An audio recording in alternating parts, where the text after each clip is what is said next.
Welcome everyone. Okay. Uh, in the meanwhile, some people are joining. We can start the session.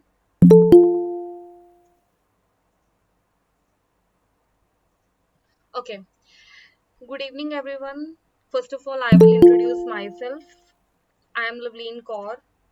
I have basically 4 years of experience in Android development, and I am currently working as a software engineer in AstroTalk. I am co-organizer of Google Developers Group Chandigarh and Women Tech Makers Chandigarh. And today we are gathered here to discuss Jetpack Compose. Basically, it is a session of a series from the Android inspired series. So, like, I will share my knowledge with you guys, and if you want to contribute in anything in the session, you just have to raise your hand, or you can share it in this comment box, or you can unmute yourself and you can tell me. So basically, I'm going to record this session. So yeah, people are still joining. Okay, still we can start. Okay, so first of all, we will do one quick exercise. What you need to do, you have to mention your name.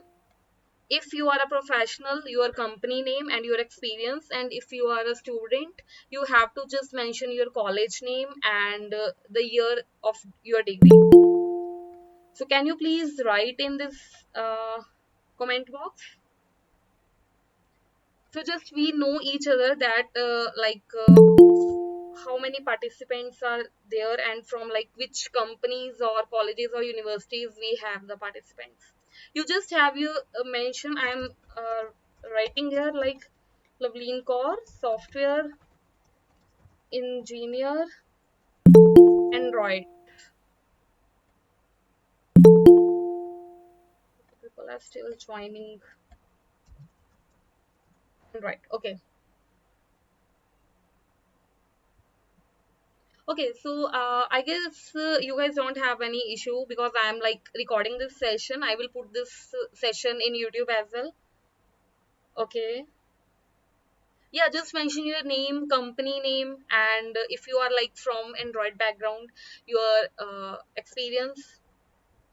Okay, so we have with us Rahul, Ankit, Mohammed, JK, Mandeep, Tushar, Rajesh, Sameer, Richa, Mukesh, Viraj. Okay, this is scrolling very fast. Okay, Rishabh, Pankaj, Pranav, Ridhi. Okay, yeah, Chirag,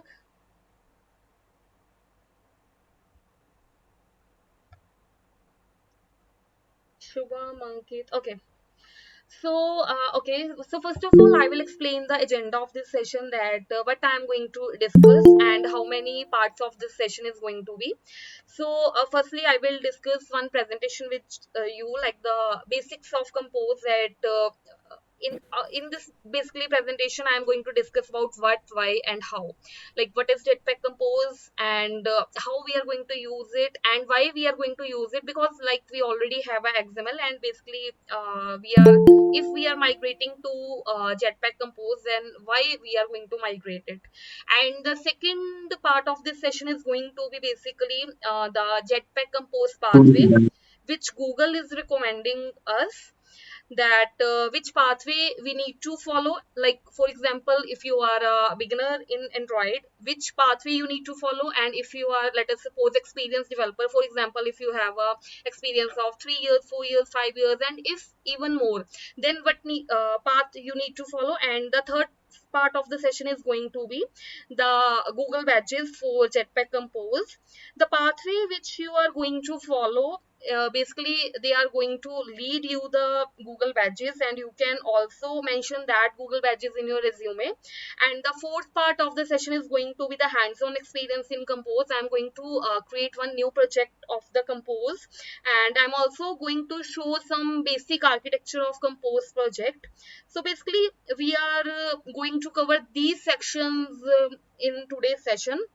And also in last section there will be 10 to 15 minutes will be there for question and answers.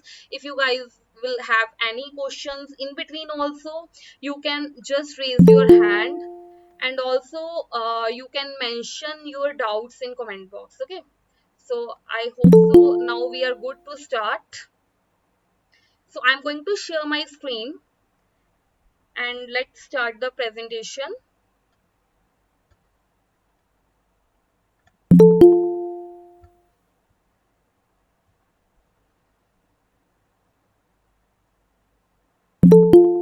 Okay, if my screen is visible, can anybody confirm me?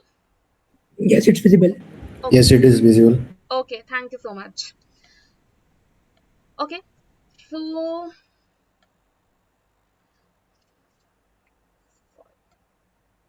yeah,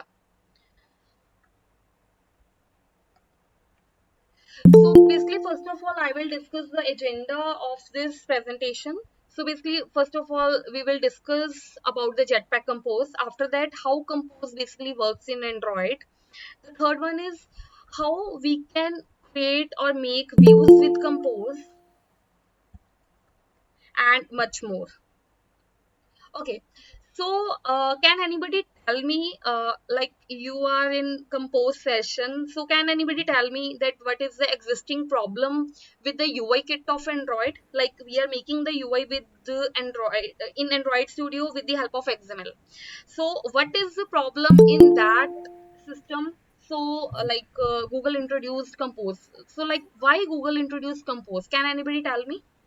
Because we need to do XML in we have to write our UI part differently, and logic part we have to make a separate files and all those things. So it's like a Flutter, we can say, Jetpack Compose and composable state and all those things. So code reusability is more than making XML and all those things.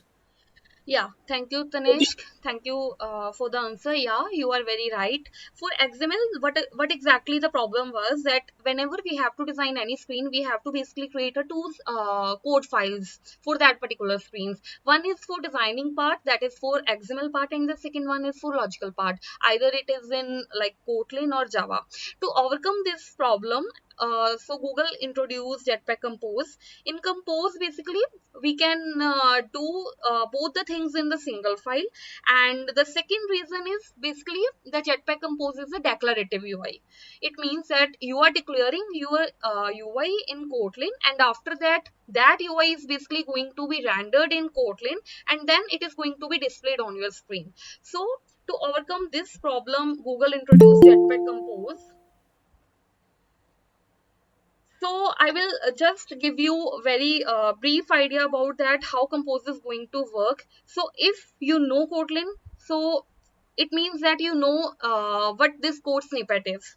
Basically, it is one function that is written in Kotlin, and what is going to be responsible for this function, that it is going to print one text, that is basic text, println, like we used in Java and Kotlin as well. So now, if you want to do exactly the same thing with the Compose, if you want to print anything in Compose, what you have to do, you have to basically use this composable function, that is text. Now, the main thing is that whatever we write in Java or Kotlin as the first, if the first character of that particular word is going to be capital, we are going to assume that it is a class. For example, like app, compate, fragment, all these words are basically classes. But like in Compose, every composable function is going to be written with the first letter capital. It means that if we are using this word text, it means that it is a composable function. And in this composable function, basically what exactly we are doing, we are passing one string, and this string is going to be printed at a screen. So first of all, I will discuss that what is Jetpack Compose. It is a UI toolkit for Android. It is going to replace your XML with the Kotlin code, and it is going to make things easy. Now I will explain this turn by turn. In XML also, basically we can write the UI. Then why there is a need of Compose? It is going to make things easy. Why? If you are familiar with the Flutter, like in Flutter, what we do, basically we write the declarative UI. It means that, for example, I have to show one text view in my screen. I can declare that UI in Dart file, and similarly, I can put the logic of that text view in the same Dart file. In the same way, we are going to do in Jetpack Compose. We are going to declare one UI component in the Kotlin file. And the second thing is that if we want to put any logic behind that text view, then also we are going to do same thing in the same Kotlin file. The first and the most important thing for the Jetpack Compose is that Jetpack Compose is only available in Kotlin. It is not available in in Java. So if you know only Java, it means that it is high time that you should move to Kotlin, because Google is introducing so many new things which are only available in Kotlin. So the first thing is that if you want to implement Compose UI in your application, you have to add the Kotlin libraries in that, and also you have to create one new Kotlin file for that. Now, this is exactly the same function which we discussed earlier. Now, it is very like simple Kotlin function. We have one fun keyword for declaring the function, and after that, we have say hi, that is basically the function name, and we are using one annotation, that is @composable. And whatever we are going to write under this function, that all will be treated like as a UI, and it is going to be rendered as a UI. So it means that if we want to make any UI in the Compose, the first thing what we have to do, we have to make one function, and for that function, basically we have to give one annotation, that is basically @composable. And in this composable type of function, I can mention as many as components I want. Now anything here will be rendered as UI. For example, I want to make one login screen, and under that login screen there will be two edit text fields, and one is going to be the submit button. It means that I have to use the three components, and I am going to make one function, that is a login screen, and under login screen I can use three components. Two are going to be responsible for making the edit text for the email and password fields, and the third component is going to be responsible to show the button. Now, what is the magic behind this @composable, and why it is compulsory to put this annotation @composable for all type of composable function? So this is going to be the magic, because @composable is also the keyword, and basically it is an annotation, and we have to use it compulsory for the compose type of functions. And if we do not write this annotation for the function, it is going to be considered as a normal function in Kotlin. And if we are going to mention this, it is going to be a composable type of function.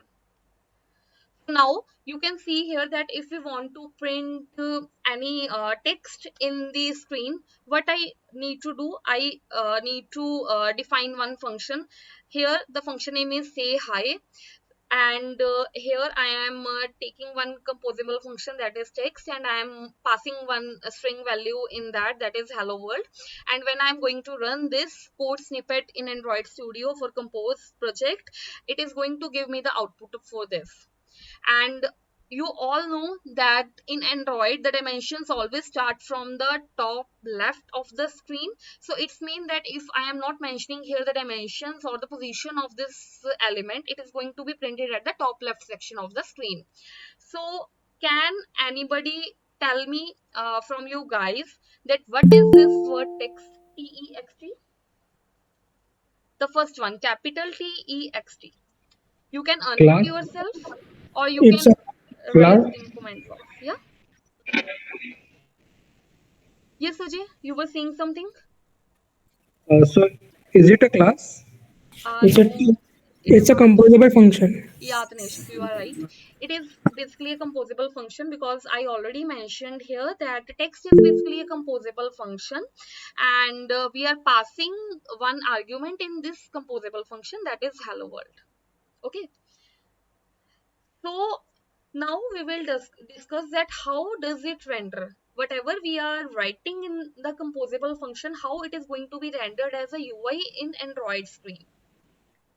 So you can see here, basically, in XML sections, we have activities, we have fragments. In activities and fragments, basically, we have one method, that is set content. Under set content, we can mention our layout file, our XML file, and with the help of that, we can basically tell the Kotlin or Java file that which XML file is going to be responsible for the UI part. Same thing we can implement in Compose. We have basically a set content function. Under that, I am basically mentioning the material theme, that I am going to use a material theme, and this say hi is basically composable function which we made earlier, this one. So basically we are calling this say hi under the set content, and it is, you can assume it similar what exactly we were previously using in the activity or fragment file set content view. So in this way, basically we can render our UI into the screen. And for fragments also, it gives us the compose view dot apply, and under that we have set content. You can call this composable function here. Okay, I'm going to fast the slides so that we have a time for hands-on session. So now you know that we have to use the annotation at the rate composable with the simple Kotlin function to make it a composable function.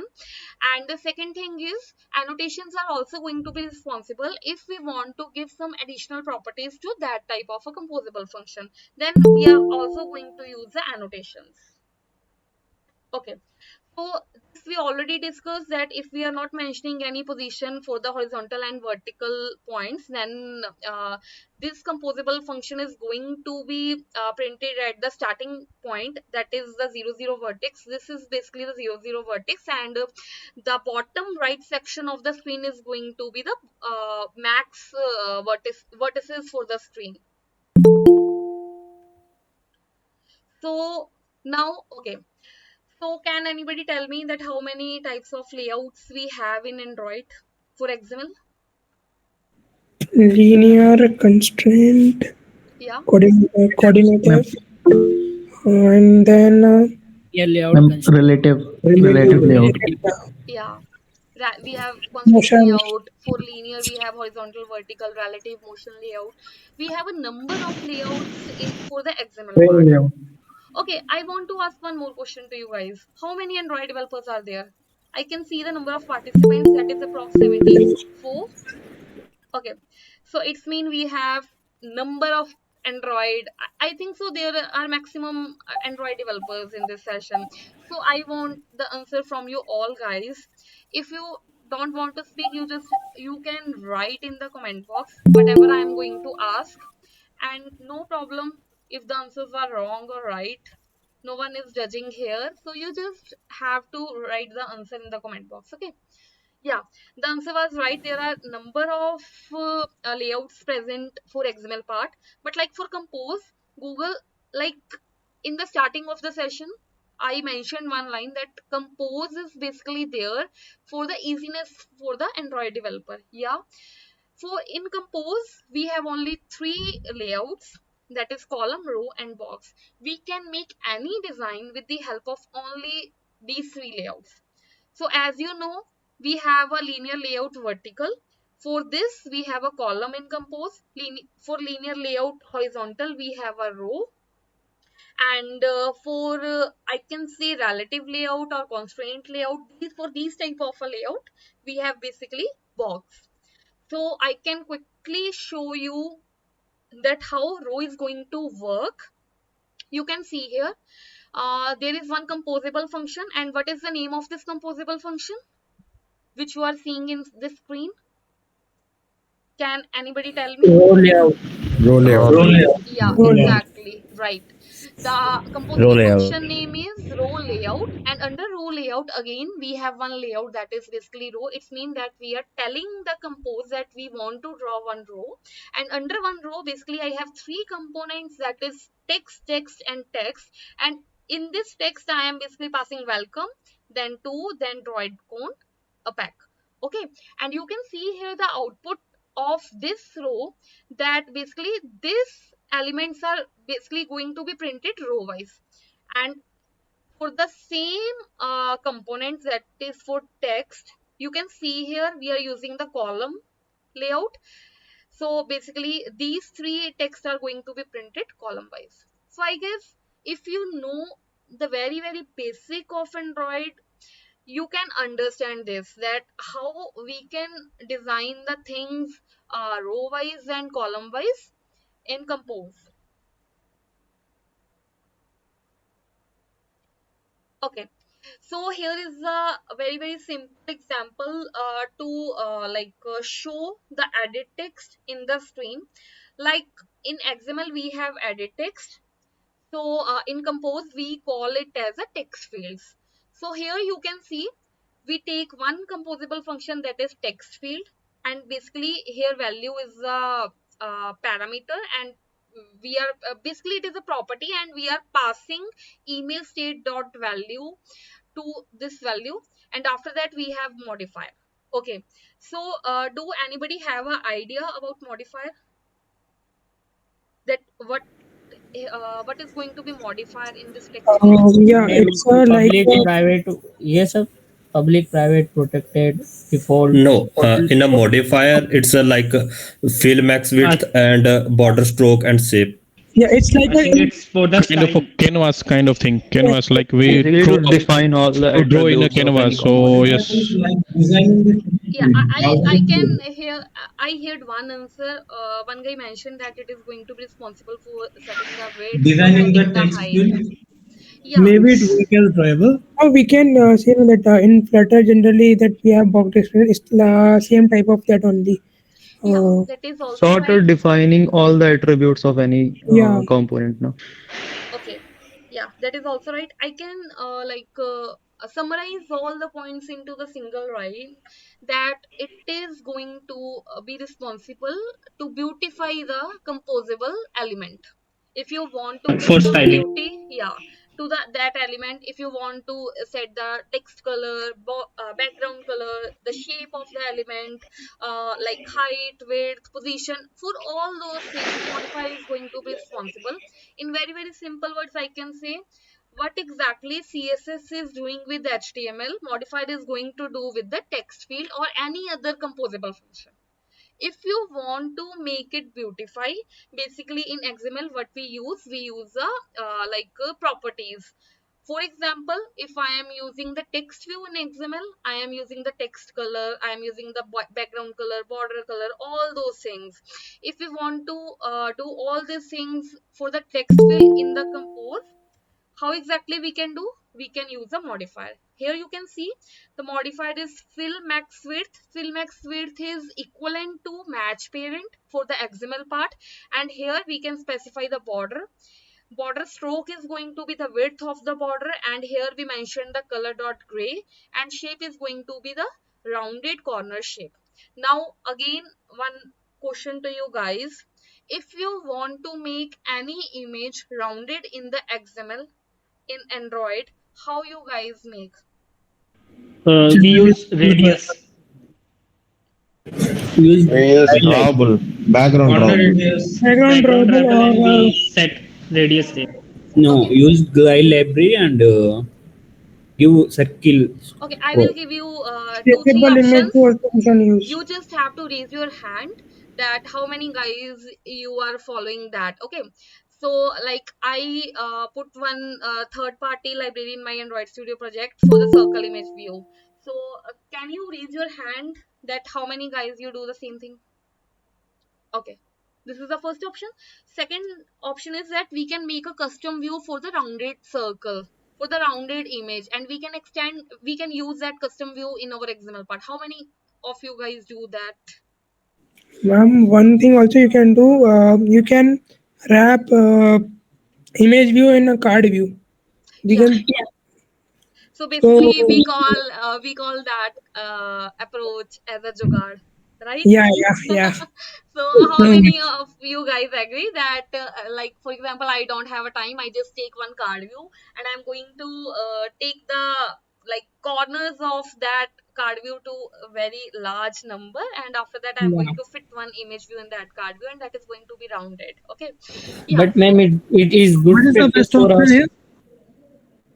I just want to know like which one is the best. I can't say any approach is right or wrong. Anything which is going to be suited you or your project requirement, that is the best I just approach. want like who is more optimized. I think so. The custom views, that is the I best think one. drawable shapes are best. Tribals are also good, because third party library is definitely not a good approach, because we are putting some extra codes to the project and all that. So yeah, But it tribal just is increase also good. the app size, na? Without extra code, we use glide library with center crop. Circular crop is there.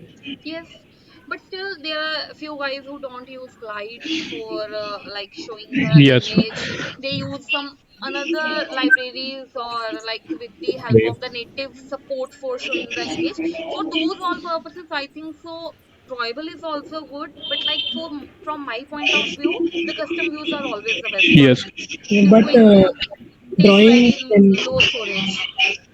yeah, but drawing canvas in XML and all those things is headache because we need to play with coordinates x and y axis. Yeah, similarly I'm same telling that any approach which is going to fulfill your project requirement or your designing requirements and all those things, that is like the best one approach. You can use any. Yes, Pradeep, I think you are raising your hand, or you want to share something. Okay, no. Okay, so moving further, I will quickly tell you that what are the states in compose. So basically, anything which is going to be changed with respect to time, that is for that particular component, we have to manage the states. And also, if we want to load any value to a particular component, then also we need to manage the states. So, for example, if you are writing any email in the text field, so let us suppose I'm writing loveleen@gmail.com. It means that I am managing the state for that particular text view. In XML part, basically what we do, we do not manage the states explicitly. But like for compose, yes, we need to manage the states. So you have to keep this in mind that any value, either it is a text field or for the text and for any other component which is going to be changed at a particular point of a time, then you need to manage the states. And the next one is modifiers, like we already discussed. Modifier is simply css to our composable function. You can understand modifiers in this way. If we want to make anything beautify, then we can use modifiers. And if we need to add any more decorations or styles, we can use modifiers. And modifiers also work in a sequential way. So in XML, uh yeah, Rahul, yes, obviously. So anything which is going to be changed with respect to time, that is basically a state. For example, if you're writing something in the text field, for example, I'm writing my email in the text field. It's mean that the state of that particular text field is going to be changed with the time, and we have to manage the state of that particular text field. Yeah. So I was talking about the modifiers. So basically modifications work in the sequential way. Why I am telling you this? Because like in XML we have one restriction. For example, if I'm using padding for my text view, I can declare, or I can use that padding feature only once in my XML. But in compose, for example, I have one text field. and I want to give two paddings to my composable function, I am allowed to do. The first padding is going to be responsible for the margins of that composable function, and the second padding is going to be responsible for the actual padding. So that's why this point is this, that it is going to be work in a sequential way. So now, what is compose under the hood? So, like I already showed you this slide in the starting of the session, that this composable function is going to be responsible to print the hello world in this screen at the 0, 0 position.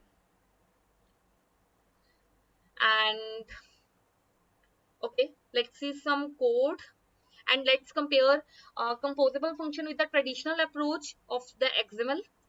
Now you can see here the two comparison, the XML and the composable function. For example, if you want to print anything in XML, the first thing you need to do, you have to choose one layout for that screen.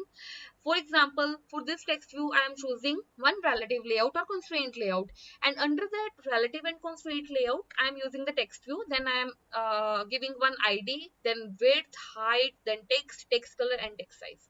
So you can see here that 1, 2, 3, 4, 5, 6, 7. 7 lines are for text view, and 3 and 4 lines are going to be for any layout, for any constraint layout or relative layout.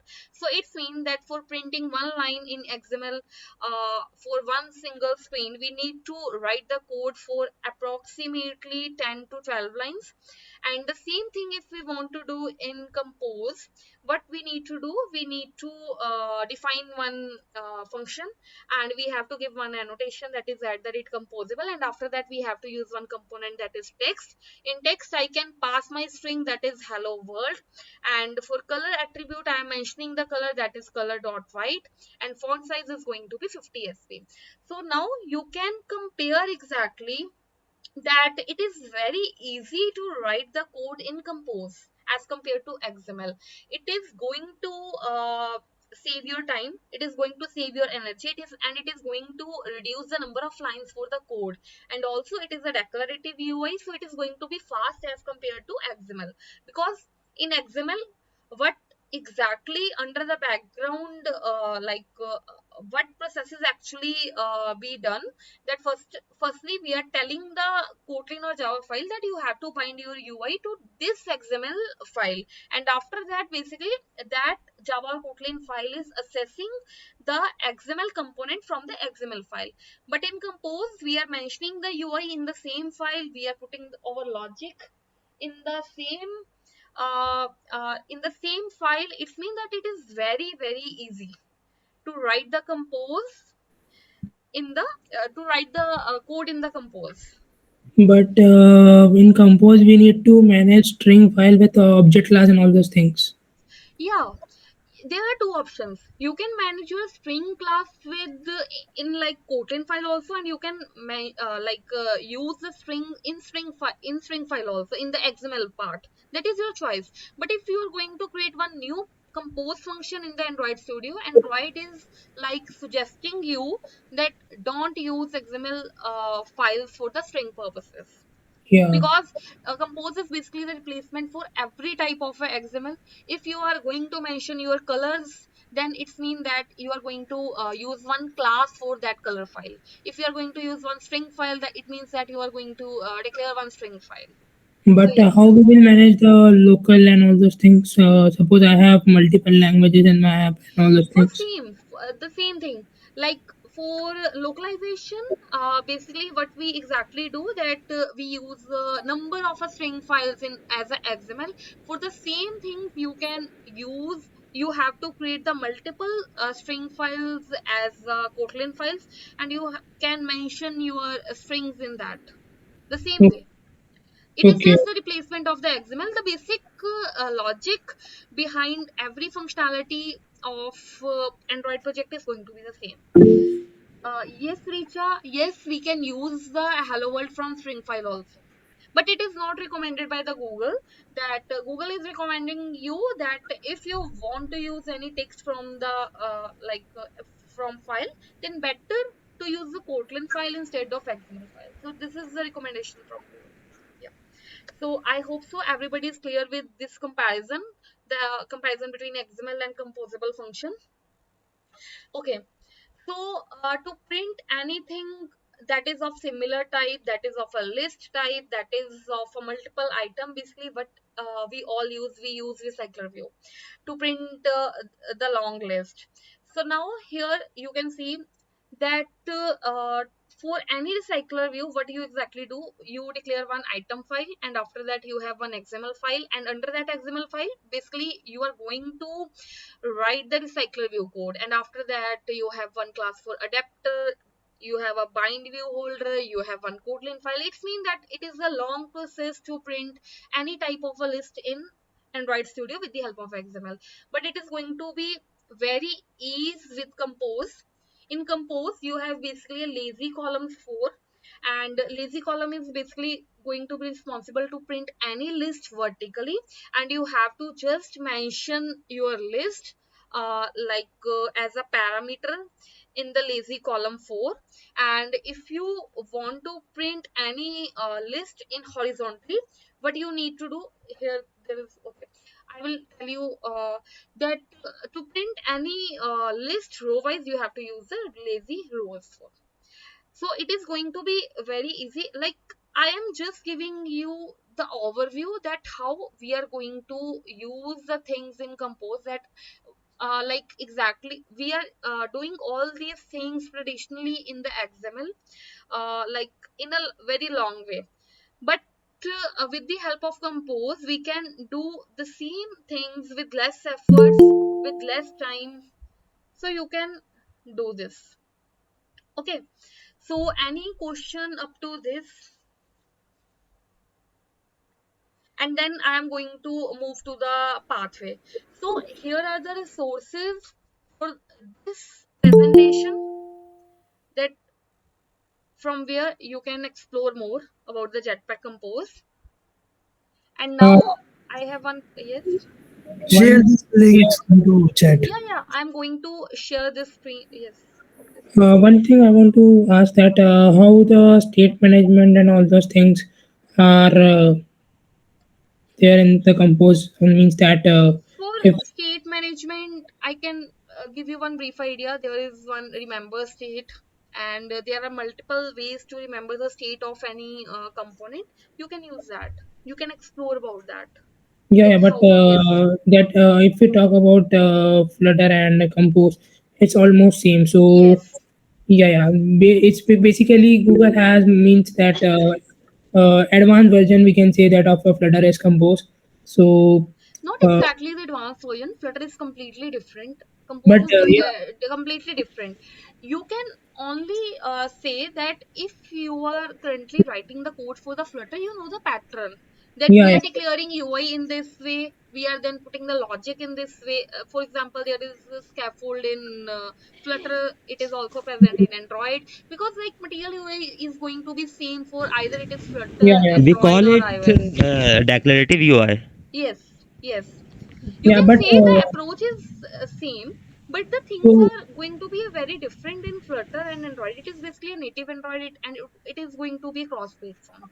Yes. yeah, correct. But one thing I want to ask that for data binding, we have Google has came the data binding for this only XML part.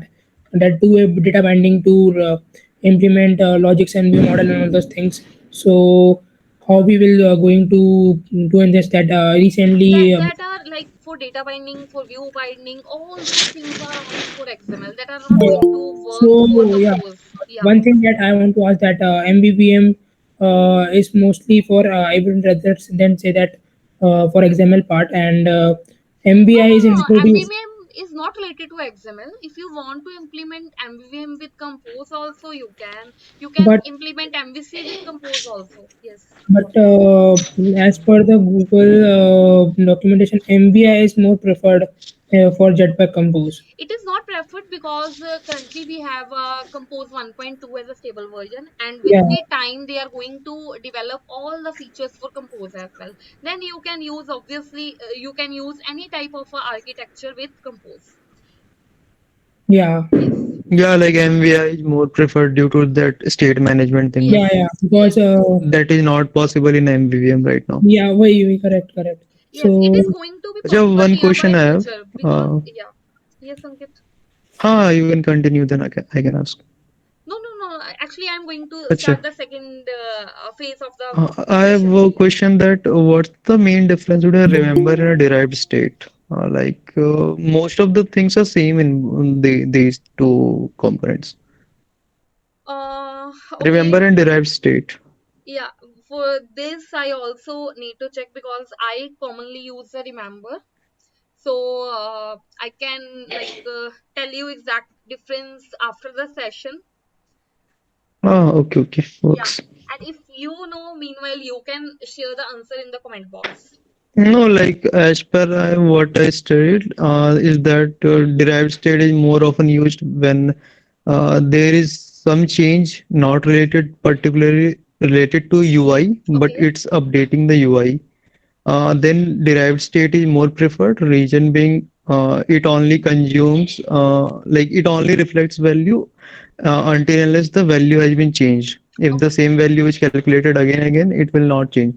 But more often, same thing is also happening with remember. I'm not sure. I'm not getting the difference. basically, it's an idea of mutable data and live data. We can say no. What live data? That generally we observe the live data to get the value in the entire state. So we No, no, can say no. that. Tanishq, actually, the concern of Ankit is different. He was talking about, I think, remember and derive state. Meanwhile, you guys can do one thing. You just can find out the difference between these both. And for just a one-liner answer, you can mention your answer in the comment box so that I can also know that what is the exactly difference between both the syntaxes. Okay, Yes. makes Okay, so now the next section of this session is going to be basically this session for compose your app session is I conducted this session under the Android Learn and Inspire series, and I am going to conduct some more session under this program. So basically there is one Android educators program, and under this basically we are going to conduct different sessions on compose. Like this session is going to be the basic one, and within with the time, and for the next session it is going to be for intermediate and for expert level. So in this presentation I am going to speak about that which pathway you need to follow to learn compose. Either you are a fresher or either you are an experienced Android developer, and how you can earn badges with the help of that pathways. Okay. So, like we already know that yes, Compose is a modern toolkit, and I already told you that if you are still working in Java, it is a high time to move from Java to Kotlin because Google introduced a number of things that are only available for Kotlin, and with the time, Google is going to stop the support to some parts of the Java sections for Android. So, like it is very good time to move from Java to Kotlin and from XML to Compose. Benefits of using compose, like we already discussed: less code, it is going to accelerate development, it is a declarative UI, and it is going to be a very robust. And for example, if you want to implement the complex UIs also, like we have to write the very complex code in the XML file, so that all can be reduced and all can be eliminated with the help of compose. So okay, so now I'm going to talk about the pathways that which pathway you need to follow. So basically, Google gives you number of pathways, and that pathways are basically a sequential learning activities. Like there is going to be one video, there is going to be one article and code labs. The perfect way to learn any technology from that is developed by Google or that is supported by the Google is the code labs. Personally, I am going to recommend you that yes, if you want to learn MVVM, go for Code Labs. If you want to learn Compose, go for Code Labs. If you want to learn Kotlin, go for Code Labs. Because Code Lab, basically, what exactly there is going to be in Code Lab, there is going to be a number of activities, number of interesting activities, and there is going to be explanation of every single word of that snippet of code. And there is also going to be some quizzes in the end of the pathway to test that whatever they are going to they want to tell you, or they want to teach you, that if you learn that or not, and if you are going to pass that quiz, after that you can earn the badges. Okay, so for each successful quiz, participants can earn a badges on their developer profile. So let me show you how you can see these badges. Okay, so you can see here I'm writing Google Developer Badges. Okay, so the link for this is developers.google.com profile badges.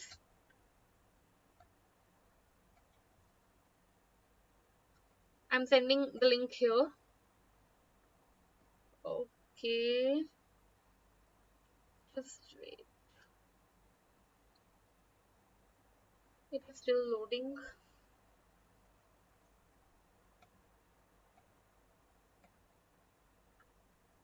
Okay, in dashboard section, you can see here it is my profile. Okay, so you can see here these all badges I earned through Google, and you can use these badges for your resume purposes also. You can put these badges in your LinkedIn profile as well, anywhere. So like I earned 12 badges, and you can also mark some of your favorite badges. So you can see here whenever you are going to create a developer profile in Google, the first badge which you are going to earn, that is basically a Google developer profile. And after that, according to your interest, you can go for more badges. So basically, for each successfully quiz you are going to pass, for example, you did the basics of Compose. After that, you are going to earn this badge.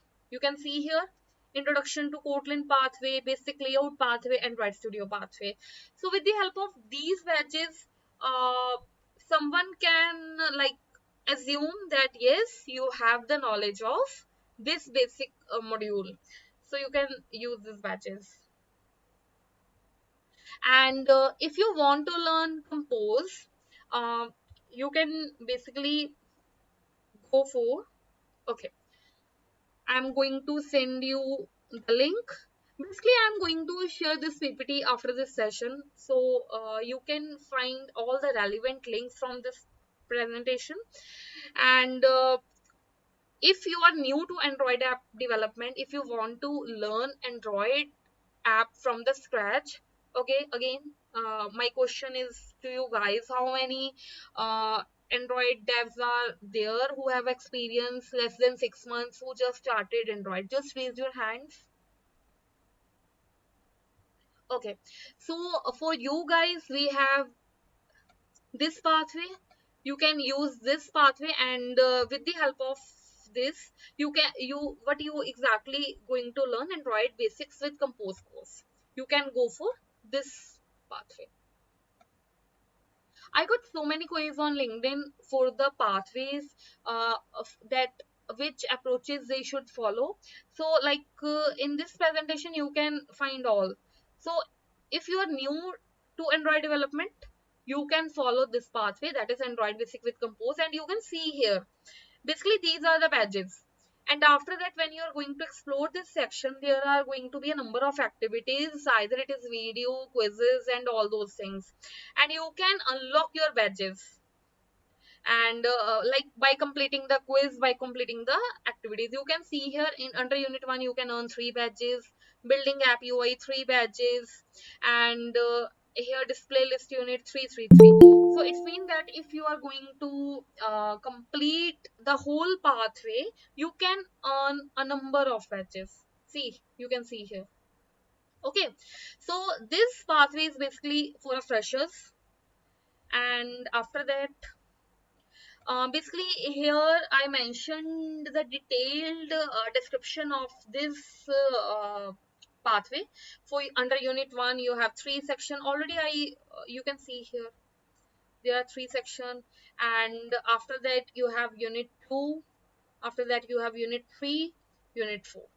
And if you are going to complete these 4 units, you it's mean you are not now at fresher level, it's mean you are now at intermediate level. Because you can see here under unit 4, you can see here there are architecture components, there are navigation in Jetpack Compose, adapt for different screen sizes for responsiveness and all those things. And also Google is going to launch some more units under this pathway, so you can keep checking this pathway that if they introduced or not. Okay, and after that, okay, so like if you do not have any experience previously in Android, then go through each pathway of each unit order wise. Don't directly jump into the section 4 of the pathway or section 5 of the pathway. You have to follow the pathway turn by turn. And if you already have some programming experience and if you know Kotlin, then you can skip the pathway focused on a Kotlin and you can directly start from the compose part. But if you are an experienced developer, let us suppose you have 3, 4, 5, 6 any year of experience you have, but still your experience is in Java and you want to learn Compose, then my recommendation is that firstly go to Kotlin path and after that go to Compose path. Don't directly go to Compose path, because I already told you that Compose can only be implemented with the help of Kotlin. It means that if you have a basic understanding of Kotlin, if you know the basic syntaxes of Kotlin, only then you can do Compose. Otherwise, it is going to be a very difficult for you without the knowledge of Kotlin to do Compose. Okay, and here also there is a tip that if somebody is new to Kotlin, then you can do this basic Kotlin course, and it is going to be like approximately around 5-hour course. So I recommend you, don't go for that YouTube videos, don't go for that articles and all those things, because from these you do not exactly know that how I have to learn the things in a sequential manner. If you want to learn the things in a sequential manner and in proper manner, always go for the pathways, and that is those pathways which are recommended by the Google, which are recommended by the Google developer groups. You can check the Android educators community, you can check the JDGs, and you can check all those communities. There are a number of pathways, and that pathways are going to help you in lot of ways. So this is just my recommendation. And after that, when you are going to complete the pathway for the section 1, that is for basic Kotlin with Compose, after that you can practice problem, you can take like some UI examples from Google or from Behance, you can practice that. And also Google recommending you 3 open-ended projects, that is business card app, art space app, and 30 days app. You can pick any app from these 3 units and you can complete that app, and after that you can put the code of that application on the GitHub. And also there are so many programs introduced by Google, and you can also take the recognition of your work by Google. Also there are so many programs, like I will explain all those programs in my next session. And also there is one another deck that is for pathway 1, your first Android app. Link is here, you just have to click this link. And for the complete pathway, if you want to learn how you have to complete the pathway 1, you can go through this slide. I'm not going to like discuss this slide with you guys, you can check this. In this presentation, you can find out materials related to the basic syntaxes for Kotlin, and after that, there are the basic like information about the compose. You can check out this slide. So, okay, some additional resources. So here, Jetpack Compose for the Android developer. If you already know Android, if you already have the knowledge of Kotlin, you can go for this pathway. Okay. So this is Jetpack Compose for Android developer. The first pathway which I discussed, basically that are for beginner tracks. And if you know Android development, if you know like if you know Kotlin, you can go for this pathway. And also there are a number of badges for this pathway. So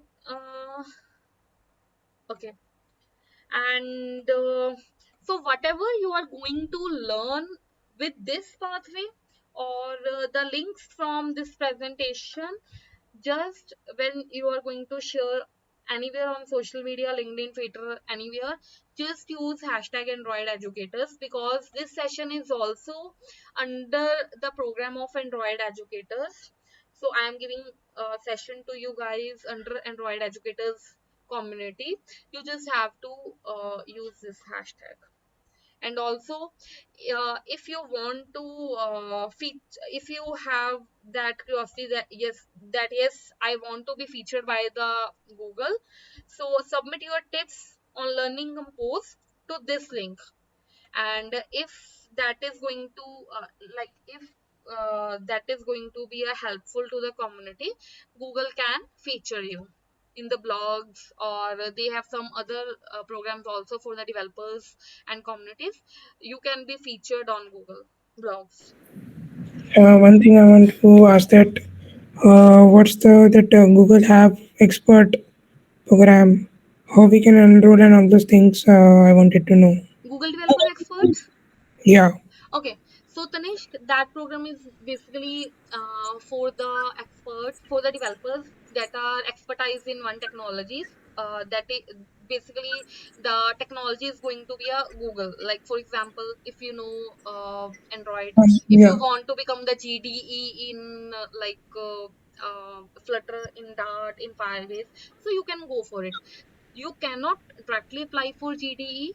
There are only two ways to apply for GDE. The first one is any another GDE can nominate you, and the second thing is any Googler can nominate you for GDE. And Okay. after that, there are a number of steps. Yes, Okay. Okay. Got it. yes, you cannot directly apply for GDE. Okay. Yes. Okay. Any more question from you guys? Ma'am, I We have a have a 5 minutes question. here. Yeah, ma'am, I have a question. Yes. First of all, thank you for a good session. Yeah. Thank you. Uh, Thank you so much. Details were very precise and good to start compose. My question is regarding not the things which we had gone through now. It's actually a kind of a combination of compose and the XML. For example, I'll tell you my real scenario. Now, I have an application which is quite old, and it was in Java when I took over that application. Fortunately, I had an interest for Kotlin, so I slowly started converting it into Kotlin on unofficial basis. For example, Okay. I told my TL that I am very keen about Kotlin, so I will convert this all code into Kotlin. I will test it if it is working fine, and if it is able to deploy on the Play Store, and there are no challenges in the functionality we have, and the Kotlin is providing the things for our functionality, then only I will able to replace it. For example, if I start up without doing proper R&D in an actual application who has like of 10 lakh customer base, and if there are functionalities which Kotlin is not going to support, then obviously there will be a problem for me. So my next step was to implement compose in my actual application, which is in currently in Kotlin and XML mode, and MVVM architecture is implemented. Now the challenge is that if I go through some authentic documents from medium.com, I prefer medium.com from tech blogs. So they mentioned that if you are starting a new project, then only use compose. If you have an already an old project, then don't mix the, like for example, your half project or old files are in XML, and you are starting to convert slowly other XML files into compose, and making sure that new files which have been added in design part will be of compose. So that is kind of a wrong practice that TechBlogs has stated that from medium.com. So what are your views regarding that? Okay. For this, Mahesh, I can tell you one thing that there was some time when I was also like new to Kotlin. I was also doing work in Java, and after that, how I learned Kotlin, that I started implementing Kotlin code slowly in my ongoing project, because there can be a situation in your company or with you, like you do not have time to start new project, or you do not have that type of a project that you can start from the scratch purposes. If they are recommending you that yes, you can't mix compose with your XML, the only reason is this. Why? Because the compose is there to eliminate the XML part. But yes, you can do this. There is no restriction from Google to doing this. Every author recommend or her own way. So if you want to mix up the things, for example, if you have already a project and you want to implement some of the screens, like 2 3 screens with compose and rest is going with XML, it is completely fine. Don't wait for that new project. Might be you will be able to you will get chance to work on the new project after 3 or 4 years. You can't wait for that much time for learning the compose for the production. Exactly. Yes, you Right now can I'm do it. working. It is I have absolutely one fine. thing to add. Okay. Hello. Yes. So mixing both things are, I think, not an issue, but Yes. the main issue is about the app size. I think app size Yeah. increases when Yeah. we The put all both type of dependencies. app size increased by 3 to 4 times, and that was including APK You size. you If can three to four see, times is yeah. something not right, but We it can would increase also by 5 6 MB if I'm not wrong. string resources and all those things and rate. One more thing is also that if you just convert it into XML to compose, so things will little bit messy, and rather than no one can understand. No, like he can design new screens in in Compose and refactor the Yeah, he old can one in the do XML properly, only. But not for the main production. concern I'm seeing is for a production app is the APK size. No, like performance would not be hampered. I don't Okay, think so. I can But summarize this discussion into just a single line, that Google is saying that we are using Compose in the Play Store application, right? You can see the statement so many places. Hmm. They are saying that we are implementing Compose in Google Maps. So can you assume that they rewrite the whole Maps application, and they are going to rewrite the whole Play Store application into the Compose one? no, but Like I think I'm percentage not of sure Mohit time. about has a that point. statement. Actually, Mohit has a point. Right now, if he move to Compot, but any other developer cannot change those things or add up Yeah, those things. So I that also will felt the be same. issue. Yeah, Yeah, that will be issue in product. you Yes. can do it for your own, but for production, Yeah. I don't recommend it Yes. But because like if another you are developer will do it. confident enough that yes, you can implement the code for production as well, then you can go for it. Twitter also did it. Yes. But in more, if you have to code like other developer can understand or make changes according Yeah, as it's per more like requirement. a Yeah. teamwork, now. Yeah. One Yeah. developer can't So take the whole responsibility. Yes, yes. Yes. you Yes. need to Yeah, Yes. check yeah. the feasibilities Yeah, for that. yeah. Right, Mahesh? One have an means that I want to ask. Many developers have asked, but I didn't get the proper answer. Is that in push notification, we usually don't receive if we kill all the application from background services and on all those things, and that we can say that clean, smart clean. We can say for Xiaomi, Oppo, and all those things. Yes. Yeah, yeah. Yeah. Yes, kind of battery, kind of you can check in battery optimization things. So many in Chinese company device, they have locked the application for background usage. So Yeah, yeah. yes, So that's it why you will, cannot receive notification. correct, correct. So how Yeah. the WhatsApp is doing and all those things is still going, that I wanted to know. Actually, in some of my friend have some MI device still has to manually go to app info. In some of device he has to go to in manual info and enable notification. In some of DI is working properly as you mentioned. Yes, but recently I have implemented push notification as a not a data data payload, normal notification. So it is received by in all the devices. So maybe if latest device in Xiaomi or Vivo has been changed some, uh, I think because right now they are receiving not a data notification, data payload, normal notification in all the devices. Okay. And one more thing is that securing API keys and all those things rather than using ProGuard, or that we also know that ProGuard only change our classes names. Mm-hmm. But if we write our API keys in build config, easily can anyone can see from it. So Yeah. what will be the But why are you pushing it to your repo? Like one no, the no, guy who is reverse building engineering? the APK should have the access now. Yeah, no, but reverse engineering can be possible of Yes, the Acha. APK. you can achieve via something like you can create dot using C library. Yes, you can achieve, or you can get it from API. From you can have API for that. Yes, you can use NDK for that. Yeah. Yes. NDK for Or that. yeah, I have done this R&D on this also. And what's about that master keys and all those things? Is it a better approach or not? Mm, No idea. Lovely, ma'am. Yeah, Ganesh, actually, I did not got your like exactly got your question. You can That yeah, yeah, you can do one thing. I think we are over the time. You can do one thing. You can connect with me on LinkedIn. yeah. We already are connected. Okay.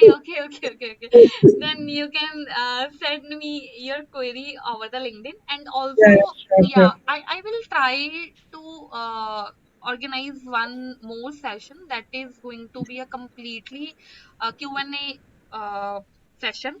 And like I can see today, like we all are from different backgrounds, and we have a very good knowledge about the different topics, so we can discuss those topics. And also I'm going to organize some sessions in future as well for the same, so I can answer you in that also. Meanwhile, you can send me your query on my LinkedIn account. Yeah, yeah, sure, sure. Yeah, I will surely try to give answer to your question. Yeah, yeah. Okay. So guys, I send you the links of both the PPTs. So do I'm again sending you the links. mm, Hey, lovely. I have just one question. Yeah, yes, Ankit. Like, is there any recommended way to open a bottom sheet? What's the requirement is key? What if we have a bottom sheet in a separate module and we want to navigate it? Is there any particular way? Like, if we do through that destination one, then issue is it opens a new page and the background is now something different, which you don't want. If you got the question, yeah. Uh, no, Ankit, I did not got. Can you explain again? The proper way to implement a bottom sheet is to that we are implementing a bottom sheet and we will pass on the main content and the bottom sheet content, right? Yes, yes. What if we have a bottom sheet at some another module, and we don't have access to that module directly? We want to open the bottom sheet. So, is there any Module another means that approach? you are talking about any activity or any fragment. Like, what is the module? No, compose, no, compose only. I'm asking about compose. Okay. Hmm. So, like in Compose also, just give me 1 minute. I'm sending you one link. No, like a main concern is na कि if the bottom sheet itself is in a complete separate module Okay. and we don't have access to that module directly, we are maybe connecting via some interface from some third party module or so. So that way things will get bit complicated. Like I'm trying to do that, but Okay, so like you made that particular bottom sheet as a common as a utility in your application. like the requirement is I have a feature A and a feature B, which is a bottom sheet. Feature B is complete a bottom sheet, but both of them are in a different module. And I have a third module which is just responsible for navigation purpose. So now the issue is कि I can't access the bottom sheet in my feature A or a module so that I can directly draw the bottom sheet and put over the main content, which is the new approach. Okay, so Ankit, you can do one thing. You can like you have a particular use case for your like problem or for issue. You can do one thing. You can if like you can share the code base with me. You can share it with me. I will. Okay, okay. I will do it. Yes, or just make one simple POC for that if like that is a private project. Okay, just make one simple POC Uh-huh. and you can send me. I am dropping Sure. you one link also. I think so. Mostly of you guys are connected with me on LinkedIn. If you do not like, if you guys have any other questions related to code base or any particular for edge cases and for all those things, you can connect with me on LinkedIn or Twitter. Because like for these particular use cases I also need to check the code base that how you are writing the code and how basically you want to implement that particular bottom sheet. Yeah, sure. And one more thing guys, that I'm also the co-organizer of Google Developers Group Chandigarh, and also like we organize different sessions under GDG also, and also we are going to organize a DevFest in December. That is going to be a DevFest Chandigarh 2022. Yeah, I already know. So if you want to guys want to come in that event also, you can come.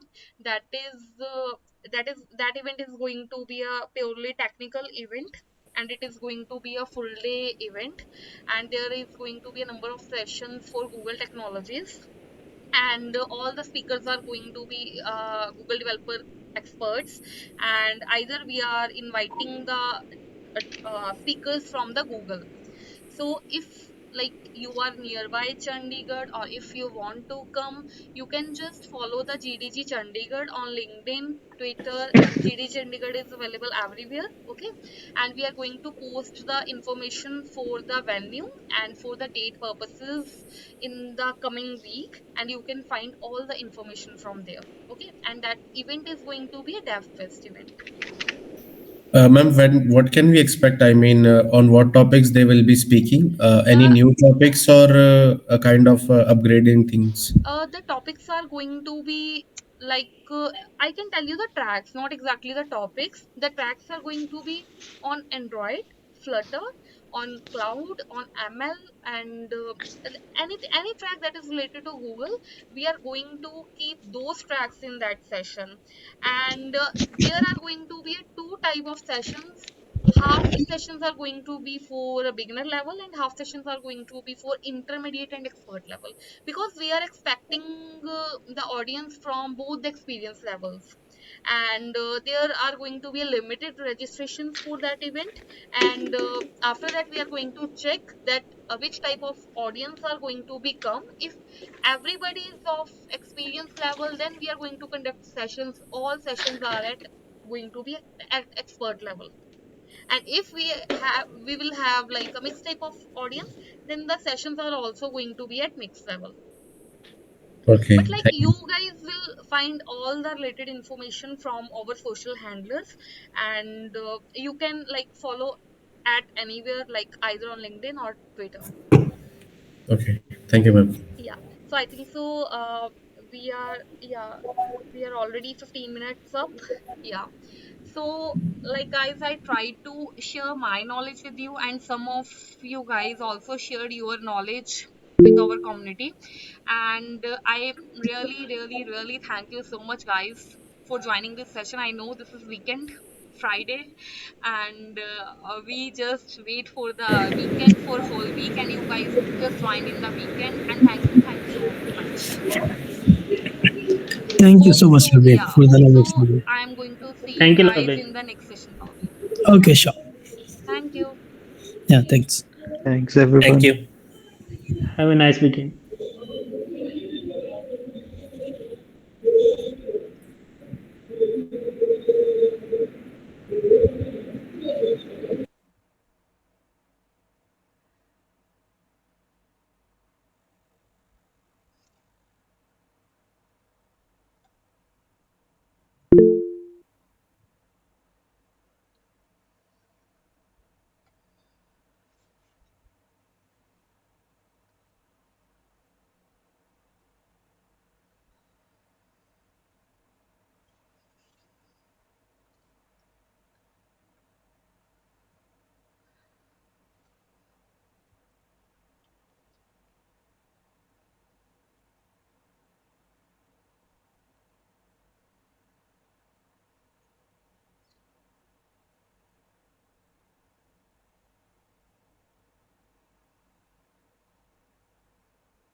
Yeah, Vaibhav, are you there? Yes, Vivek. Yes. Yeah, Lovin.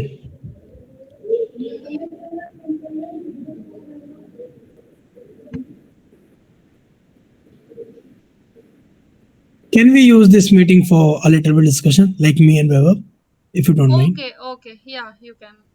Yeah, okay. Thank you so much.